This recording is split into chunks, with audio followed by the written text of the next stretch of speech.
A black woman walking in here with a $12,000 check. Who'd you steal it from? Right in the middle of the lobby, in front of dozens of people. A branch manager said that straight to the face of a 62-year-old mother, a customer of this bank for 12 years. I have every document you need. Process my check. He laughed. Then he snatched the check right out of her hands, tore it in half, tore it again, right in front of everyone. The whole lobby went dead silent. Not a single person opened their mouth. But this story doesn't end the way Garrett Dawson thought it would. Not even close. Let me take you back. About an hour before that check was torn apart. It was a Tuesday afternoon in Charlotte, North Carolina. One of those plain, forgettable days where the sky is flat and the air doesn't move. The kind of day where nothing is supposed to go wrong. Sylvia Stewart stepped off the city bus at the corner of Worthington Avenue. She was 62 years old. She worked 2 jobs, weekday mornings at a dry cleaner, weekend nights restocking shelves at a grocery warehouse. Her knees hurt when it rained. Her hands were rough from years of work she never complained about. She kept her hair pulled back, her clothes clean, and her dignity in a place no one could reach. Today was supposed to be a good day. Inside her purse was a manila envelope. Inside the envelope was a check for $12,000. An insurance settlement she'd been chasing for 3 months. Phone calls, paperwork, being put on hold for 45 minutes just to be transferred to someone who put her on hold again. But finally, the check had come, and every dollar of it was going toward her medical bills. A procedure she'd already postponed twice because the money wasn't there. Today, it was. Sylvia walked into the Heritage Federal Bank branch on Worthington Avenue, the same branch she'd been using for 12 years. Same glass doors, same gray carpet, same row of teller windows behind the same polished counter. She walked up to the counter and set her envelope down. Colleen Price, a young teller, mid-20s, 3 months on the job, smiled at her. "How can I help you today, ma'am?" "I'd like to deposit this into my account, please." Colleen took the check, typed the account number into her system, and nodded. "Sure thing. Just give me 1 moment to pull this up." Everything was normal. Everything was the way it was supposed to be. A customer, a teller, a routine transaction on an ordinary Tuesday. Then a shadow moved behind the counter. Garrett Dawson, branch manager. Late 30s, pressed shirt, polished name tag sitting just right on his chest. He glanced at Colleen's screen, then at the check, then at Sylvia. His eyes moved slowly, up and down. Just once, but long enough for Sylvia to feel it. Long enough for her stomach to tighten the way it does when you've been looked at like that before, and you know exactly what comes next. "Hold on, Colleen." He reached across and slid the check toward himself. "I need to verify a few things before we process this." His words were polite. His tone was something else entirely. "Ma'am, where did you get this check?" He wasn't looking at her when he asked. He was looking at the check, like the answer was already written on her face, and he didn't like what he saw. Sylvia's phone buzzed in her purse. She glanced down. A number she knew well. She pressed the side button and silenced it. She didn't answer that call. She really should have. Garrett picked up the check and held it like it was evidence at a crime scene. He tilted it toward the light, turned it over, held it up again. Then he looked at Sylvia the way someone looks at a stain on a clean shirt. "Ma'am, why don't you step over here with me?" He gestured toward a small desk near the side wall. "For your privacy." Privacy. That was the word he used. But the desk sat right in the middle of the lobby. Every customer waiting in line could see it. Every teller behind the counter had a clear view. There was nothing private about it. Sylvia picked up her purse and followed him. She sat down across from him. She placed her ID, her account card, and the insurance company's letter neatly on the desk. Everything he could possibly need, laid out right in front of him. Garrett didn't touch any of it. Instead, he leaned back in his chair and started asking questions. "How long have you had this account?" Sylvia answered. "Do you have accounts at any other banks?" Sylvia answered. "What's your current employer?" Sylvia answered. "And your secondary employer?" Sylvia paused, then answered. Every question she answered, he followed with another. Not because the answers were wrong, not because anything was missing, but because each question was a small wall, and he kept building them. He picked up his desk phone and made a call. He spoke quietly, turning his body slightly away from Sylvia. But not enough. She could hear the words. Flagged transaction. Verification hold. Non-standard deposit. Non-standard. That's what he called a perfectly valid insurance settlement check from a nationally recognized provider. Sylvia leaned forward. "Is there a problem with my check?" Garrett hung up the phone and gave her a thin smile, the kind that isn't really a smile at all. "We just have to be careful, ma'am, for your protection." For her protection. Like she was the threat. Like she was the thing this bank needed protection from. Two customers in line glanced over. One woman nudged the man next to her. They whispered something, then looked away. Nobody said a word. Garrett disappeared for a few minutes. When he came back, he sat down and folded his hands on the desk like a principal about to deliver bad news to a student. "So here's the situation, ma'am. There's a hold issue on your account. I'm not going to be able to process this check today." Sylvia's jaw tightened, but her voice stayed level. "A hold issue? What kind of hold issue?" "It's an internal flag, system-generated." "Can you show me?" "It's not something I can pull up on screen for customers." "Then can you tell me what triggered it?" "Company policy, ma'am. Manager's discretion." Manager's discretion. Not a regulation. Not a banking code. Not a system alert. Just his discretion. His word. His say-so. That was all it took to stop a 62-year-old woman from accessing her own money. Sylvia straightened her back. "I want to see that policy in writing." The thin smile disappeared. Garrett's face went flat. He leaned forward, and this time he didn't lower his voice. He wanted the room to hear. "Ma'am, I am trying to help you. But if you're going to be difficult about this, I'm going to have to ask you to come back another day, with more documentation." More documentation? She had already given him everything. ID, account card, insurance letter, the check itself. What more documentation could he possibly need? A voice came from behind Sylvia. Firm, calm, but loud enough to cut through the silence. "She's not being difficult. She's asking you a question." It was Diane Moore, 68 years old, retired school teacher. She'd been standing in line for 20 minutes, watching every second of this. She wasn't the type to stay quiet. 34 years in a classroom had made sure of that. Garrett turned to her slowly. "Ma'am, this doesn't concern you. Please wait your turn. It concerns me because I'm standing right here watching it happen. If you'd like to file a complaint, you're welcome to do so after your transaction. But right now, I need you to step back." Diane opened her mouth to respond, but something in Garrett's expression stopped her. Not his authority, his willingness to escalate.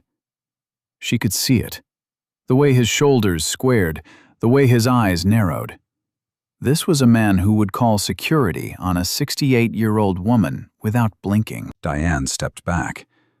The lobby went quiet again. Behind the counter, Colleen Price shifted on her feet. She looked at her screen.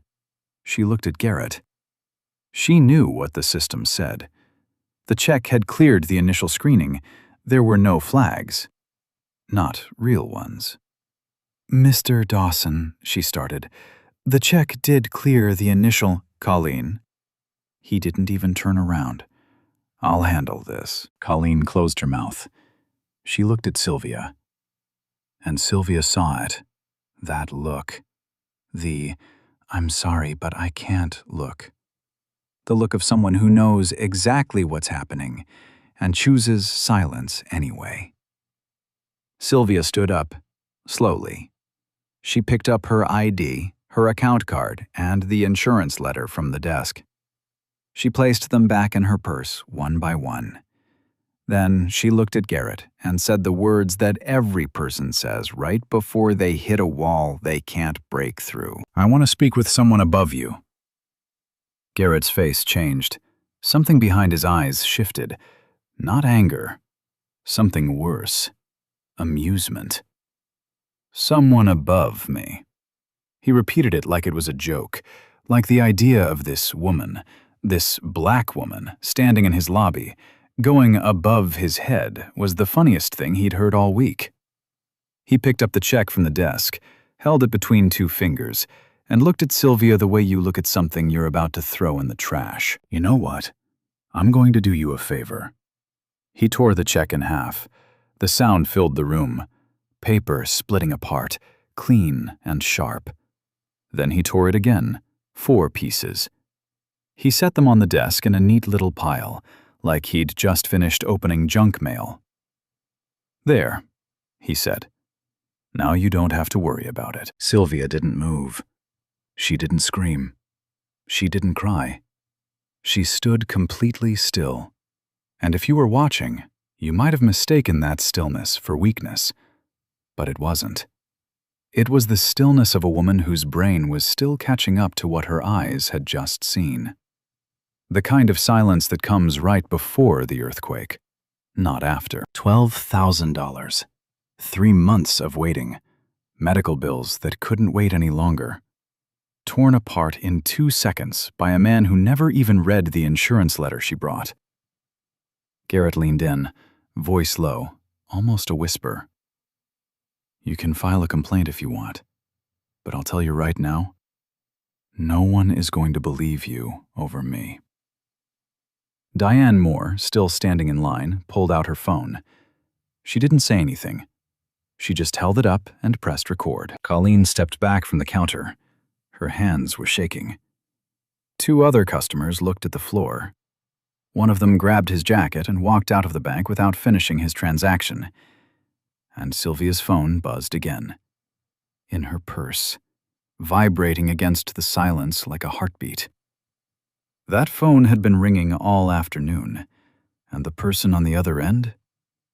They weren't calling to chat. Sylvia stood there for a long moment, staring at the 4 torn pieces of her check sitting on Garrett's desk. $12,000 reduced to confetti. 3 months of phone calls, paperwork, and waiting. Gone in 2 seconds. She took a breath, then another.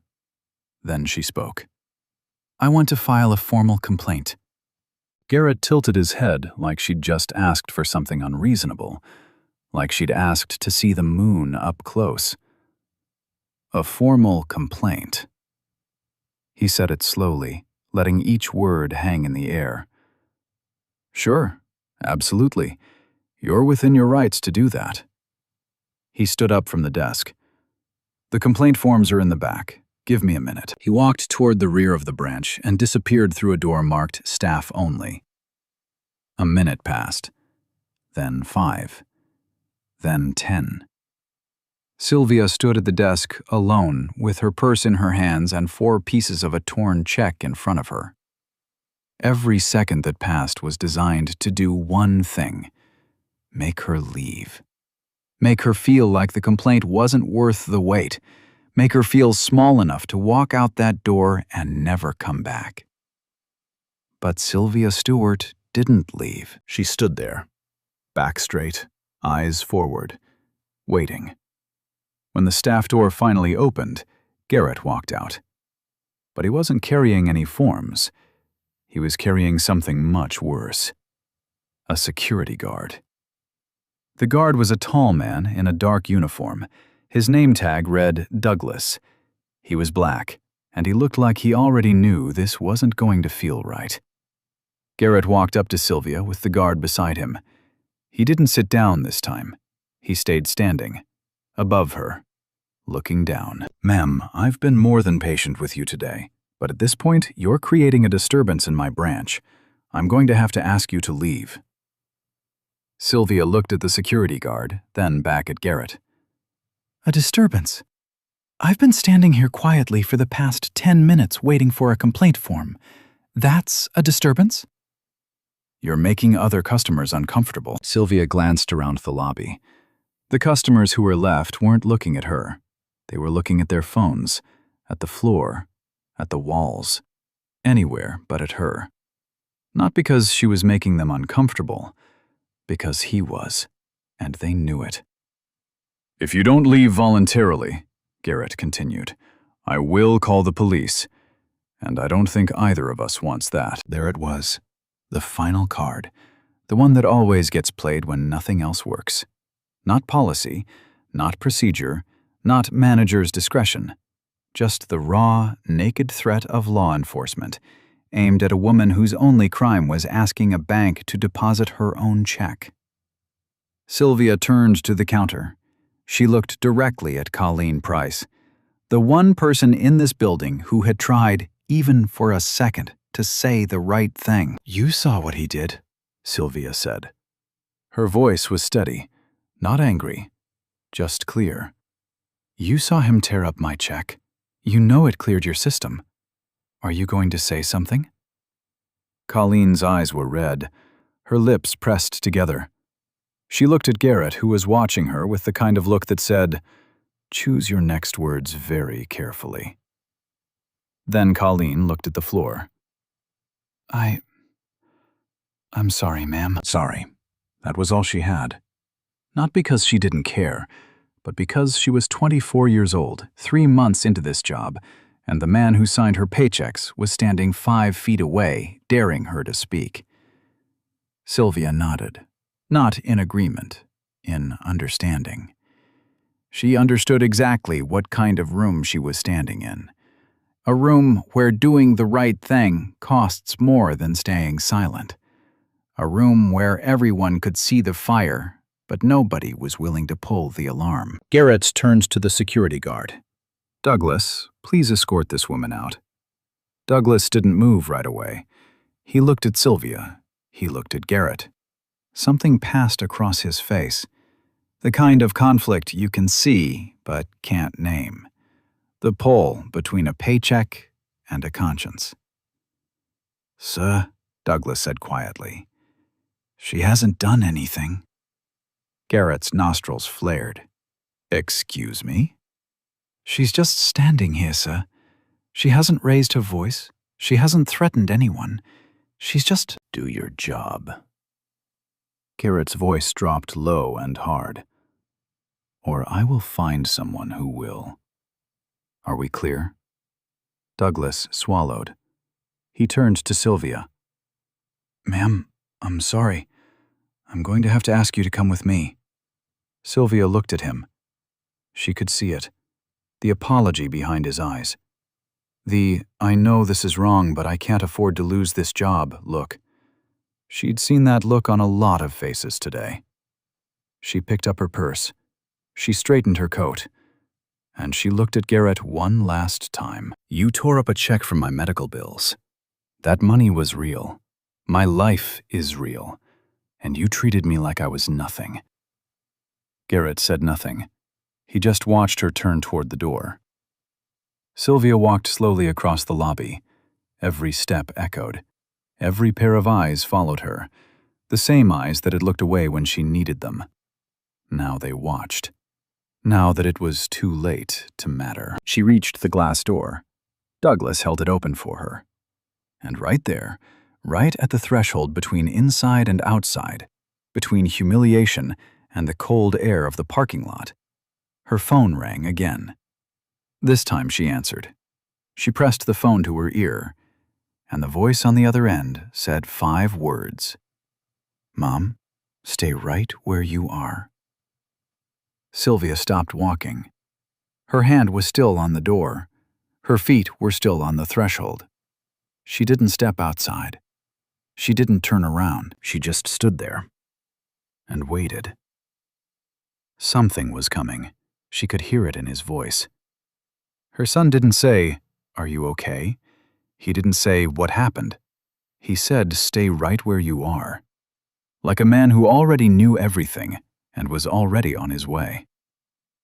Garrett Dawson was straightening his tie behind the counter, satisfied. Another problem handled, another situation under control. He had no idea that the situation had just slipped completely out of his hands. Let me take you somewhere else for a moment. 30 miles north of that bank branch. Heritage Federal Bancorp's regional headquarters, a glass and steel building on the 12th floor of a corporate tower in uptown Charlotte.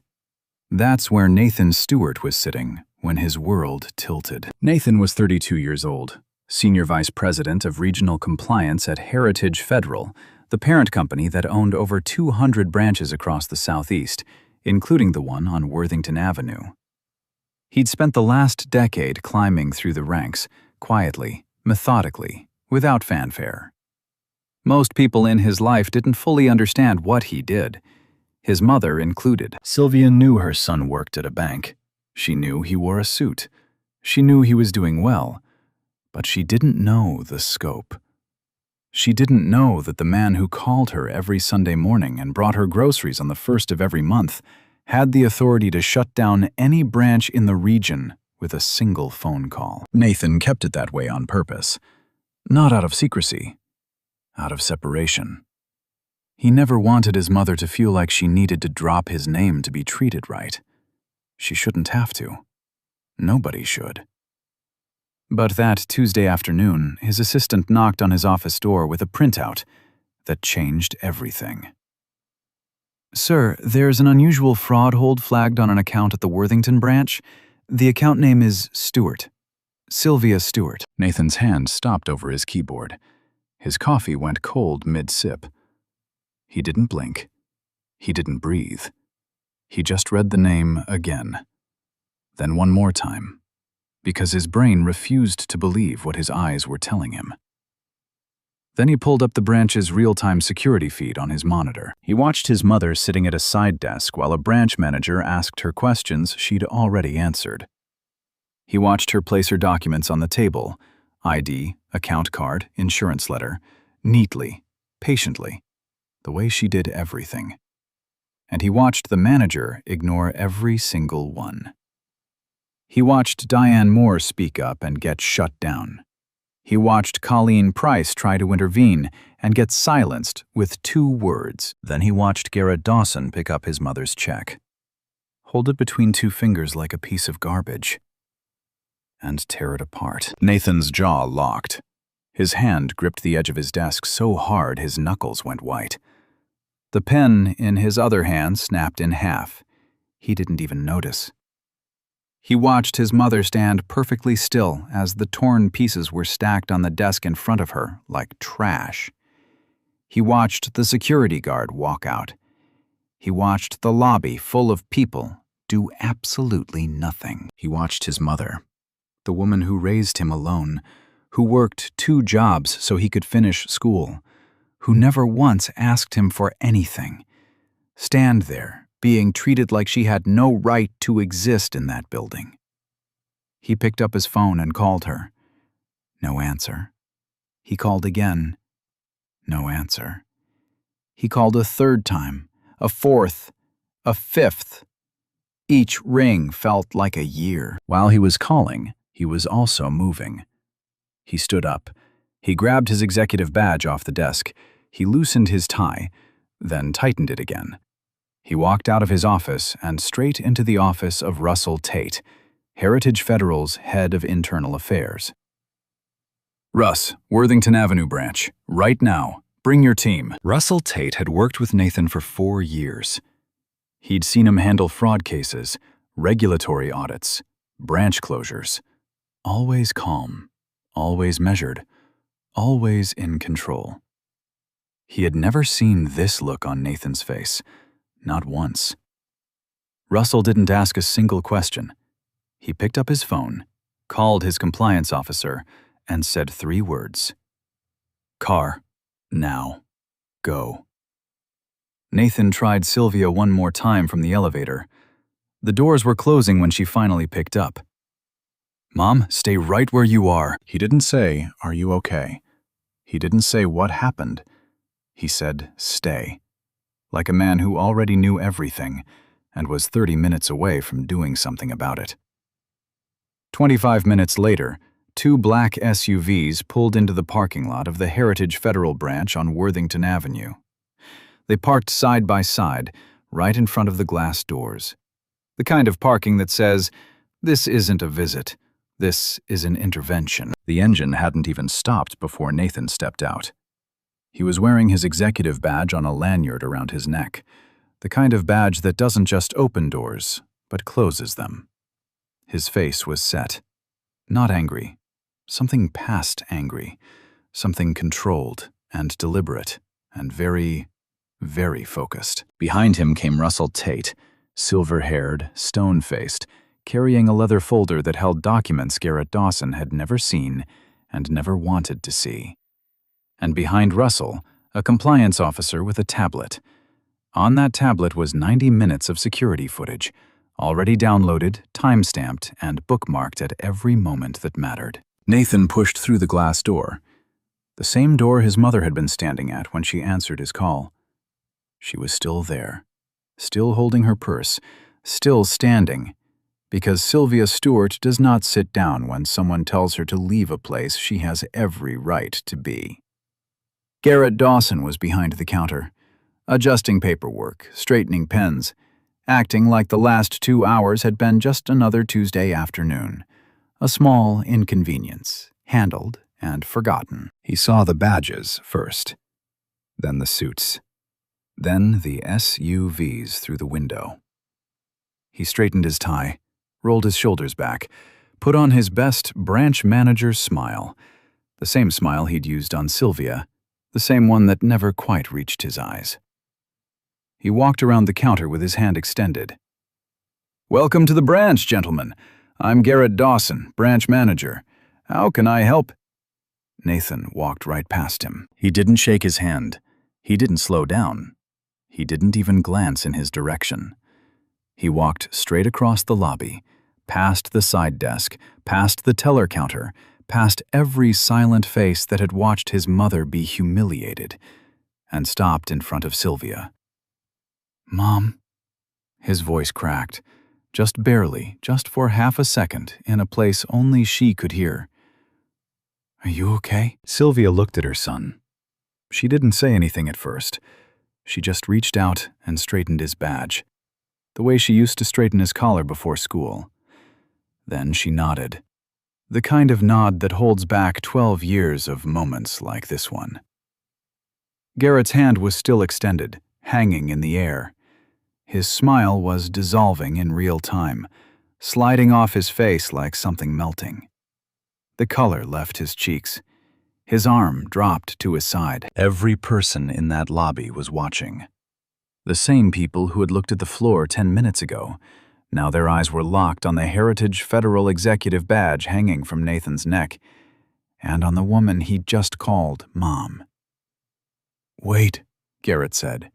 His voice came out thin, almost childlike. "You're..." Nathan turned around. "My name is Nathan Stewart, Senior Vice President of Regional Compliance, Heritage Federal Bancorp," he said at once. Calm, clear, the way you state a fact that doesn't need repetition. "I have reviewed the security footage from this branch over the past 2 hours, every second of it." He took one step toward Garrett. Not aggressive, not theatrical, just close enough that Garrett had to tilt his chin up to meet his eyes. "I'm going to ask you one question, Mr. Dawson, and I want you to think very carefully before you answer." The lobby was silent. But this wasn't the silence from before, the cowardly kind, the kind where people pretend not to see. This was a different silence, the kind where every single person is holding their breath because they can feel something massive about to land. On what policy, code, or regulation did you base your decision to physically destroy a customer's endorsed check?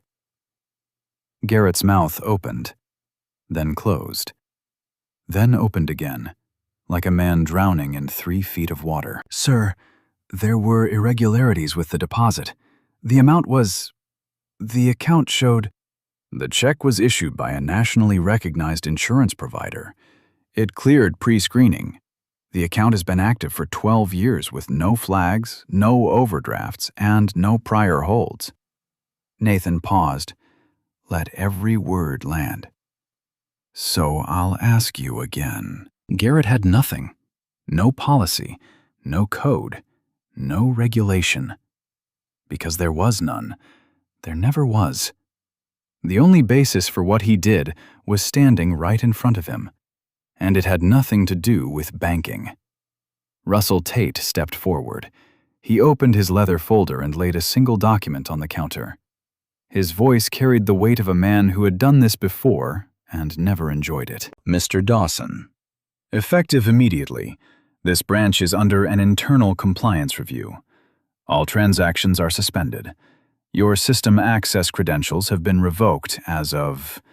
He checked his watch. 3:41 p.m. You are being placed on administrative suspension, pending a full investigation into your conduct. This investigation will include a review of your treatment of customers over the past 24 months. Garrett's mouth moved, but no sound came out. His hand reached for the counter like he needed something to hold on to, like the floor beneath him had just disappeared. The compliance officer turned the tablet screen toward the lobby. The footage played silently. Garrett snatching the check, tearing it, leaning into Sylvia's face, calling security. Every frame, every second. Every person in that lobby could see exactly what had happened, including the people who had pretended not to. And this time, nobody looked at the floor. Diane Moore, still standing in line with her phone raised, let out a breath she'd been holding for 2 hours. Then she whispered 2 words under her breath. About time. For a moment, nobody moved. The footage was still glowing on the tablet screen. Garrett's face, caught mid-sneer, mid-tear, mid-threat, frozen in high definition for every person in that lobby to see. The same lobby where he'd stood over Sylvia Stewart like he owned not just the branch, but every person inside it. Nathan turned away from Garrett. He didn't look at him again. Instead, he turned to face the room. He didn't raise his voice. He didn't need to. When a man holds that kind of authority and chooses to speak quietly, every word becomes a hammer. My mother came to this branch today to deposit a check for her medical bills. Money she waited 3 months to receive. She walked in with every document required. She's been a customer here for 12 years. He paused. Let that sit. She was interrogated. She was humiliated. Her check was physically destroyed in front of all of you. And she was threatened with the police for asking to file a complaint. Another pause. Longer this time. This happened in a branch that carries our company's name. A name that's supposed to mean trust. A name that's supposed to mean every person who walks through that door gets treated with the same respect, regardless of what they look like. He let the silence do its work. Every face in that lobby was turned toward him, the same faces that had looked away an hour ago, the same eyes that had studied their shoes while Sylvia's check was torn apart. This is not who we are, Nathan said. And when it is, we fix it. Then he turned to Colleen Price. She was still standing behind the counter. Her eyes were red. Her hands were clasped together so tightly her fingers had gone white. She looked like someone bracing for impact, like she was next. Colleen. She flinched. I saw the footage. All of it. Nathan's voice softened. Not by much, but enough. I saw you try to speak up. I saw you tell Mr. Dawson that the check had cleared the system. And I saw him shut you down. Colleen's chin trembled. She pressed her lips together hard. That took courage, Nathan said. You were the only employee in this building who tried to do the right thing. I want you to know that was noticed, and it will be remembered. A tear rolled down Colleen's cheek. She wiped it fast, like she was embarrassed. But she wasn't the one who should be embarrassed today. Nathan placed both hands on the counter. I need you to do something for me. Heritage Federal's Internal Remediation Fund will issue a replacement check for the full amount within 24 hours. When it arrives, I want you to process it personally. No holds, no flags, no delays. Can you do that? Colleen nodded. Yes, sir. Thank you. He turned next to Diane Moore. She was still standing in line, still holding her phone up, still recording. She hadn't moved from that spot since the moment Garrett tore the check. 34 years of teaching had taught her one thing above all else. When something wrong is happening, you document it. Ma'am, Nathan said. Thank you for recording what happened today. That footage, along with ours, will be part of the formal investigation. Would you be willing to provide a written statement? Diane lowered her phone. She looked at Nathan, then at Sylvia, then back at Nathan. Gladly, she said.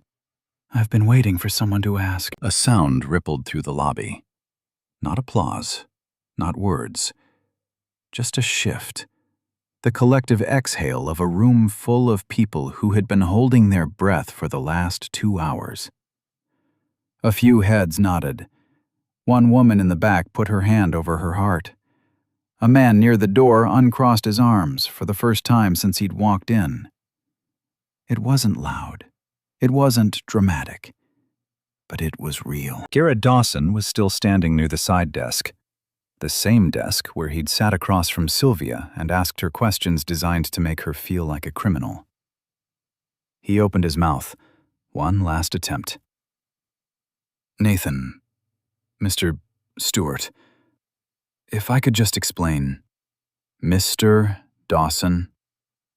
Nathan's voice went flat.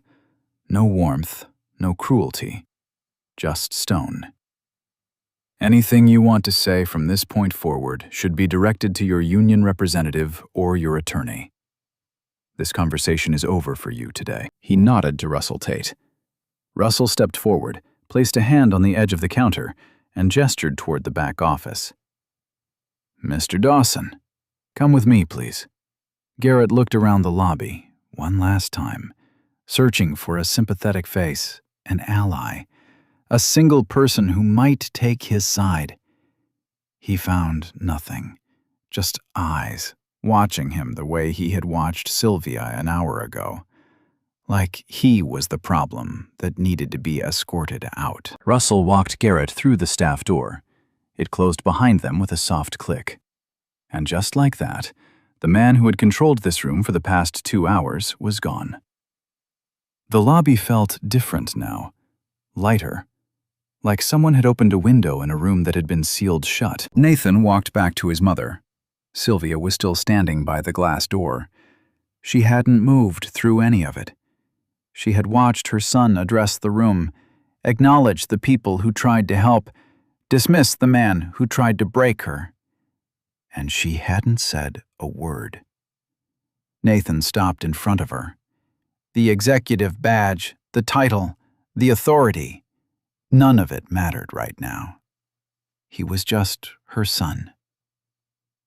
I'm sorry, Mom. His voice cracked again, barely. I should have told you more about what I do. Sylvia looked at him for a long time.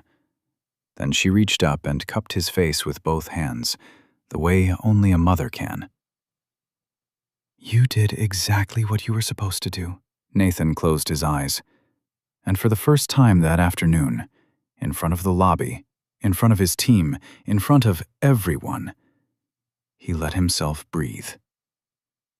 3 months later, the story of what happened at the Heritage Federal branch on Worthington Avenue had traveled far beyond that lobby. Not because someone posted the footage online, not because a reporter showed up with a camera, but because the people who were in that room that day told someone. And those people told someone else.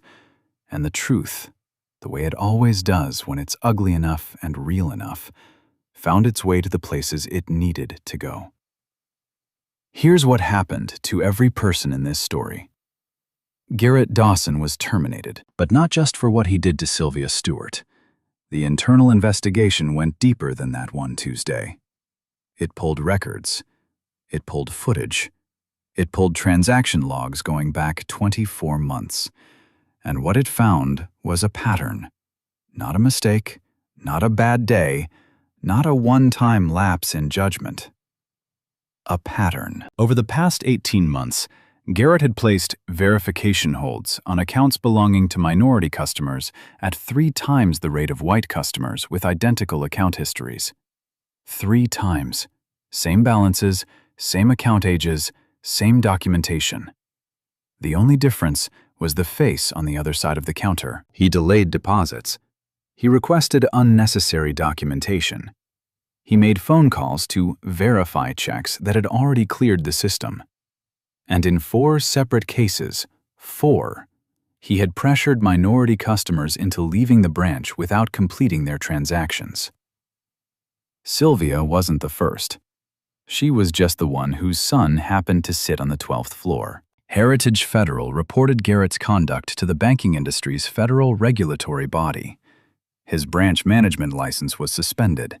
His name was entered into the system, meaning any financial institution that runs a background check will see exactly what he did, when he did it, and why he was removed. But here's the part that stays with me. As a condition of his severance, Heritage Federal offered Garrett enrollment in a restorative justice and anti-bias certification program. 12 months. In person. Facilitated by community leaders and civil rights educators.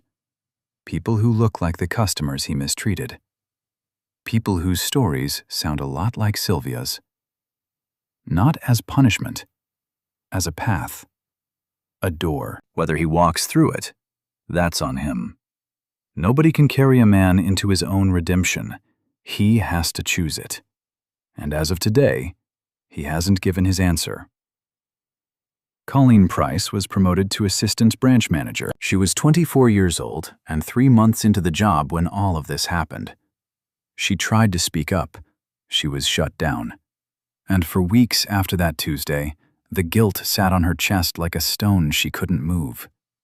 She replayed the moment over and over. The moment she said, "I'm sorry, ma'am," instead of, "No, this is wrong." But Nathan Stewart made sure the investigation recorded one fact. Colleen Price was the only employee in that building who attempted to intervene. The only one who tried to tell Garrett the check was valid.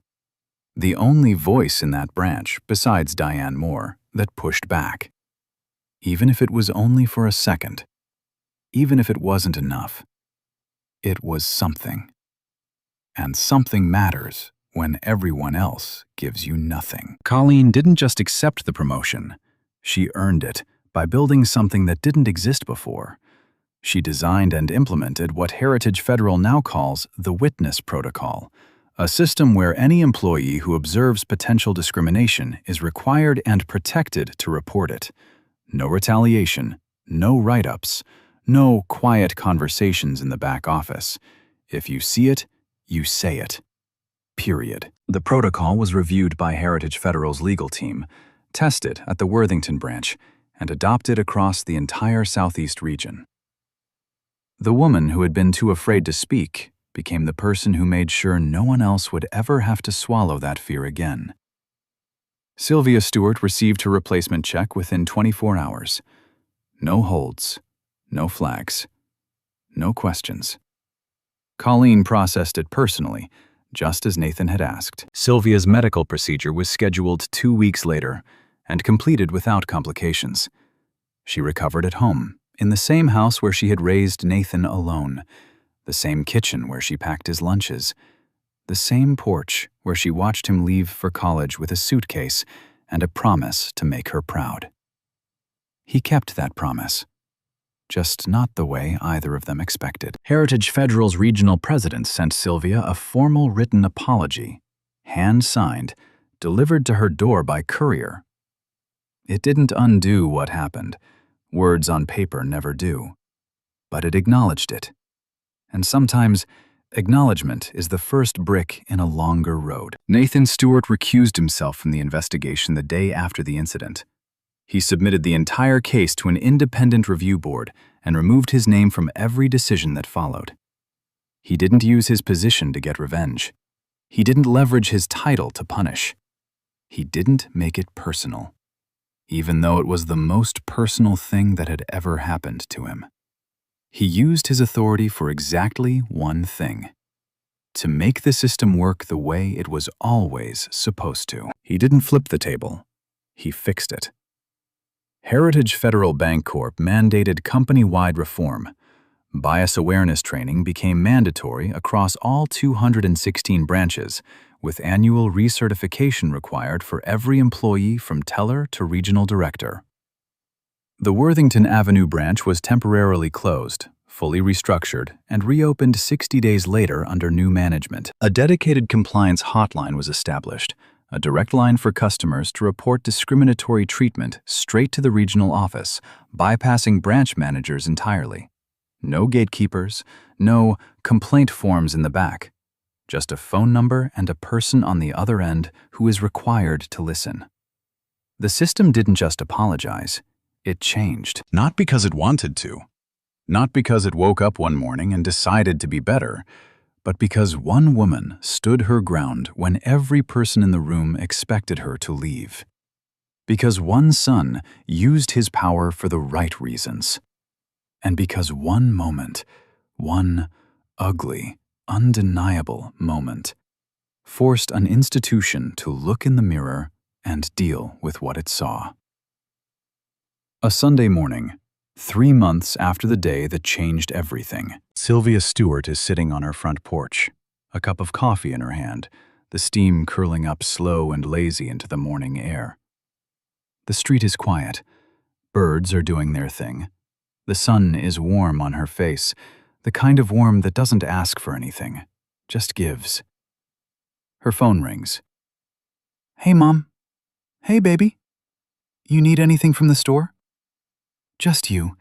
Come sit with me when you get here."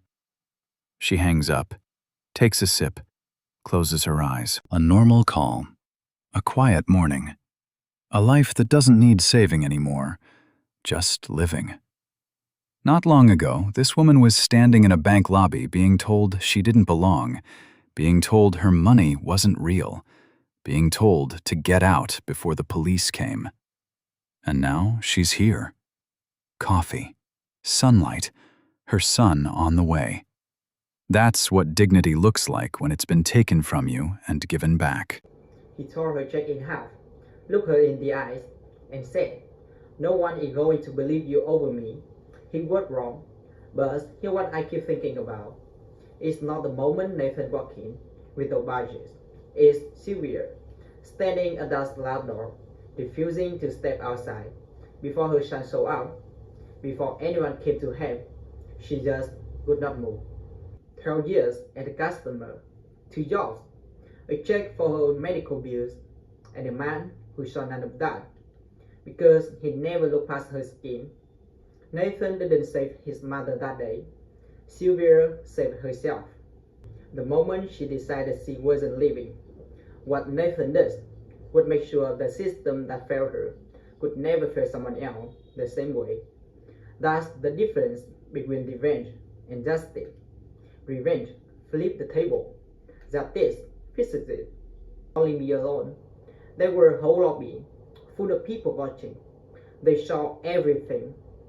So if you were standing in that line, would you be the one who looked at the floor or the one who pressed record?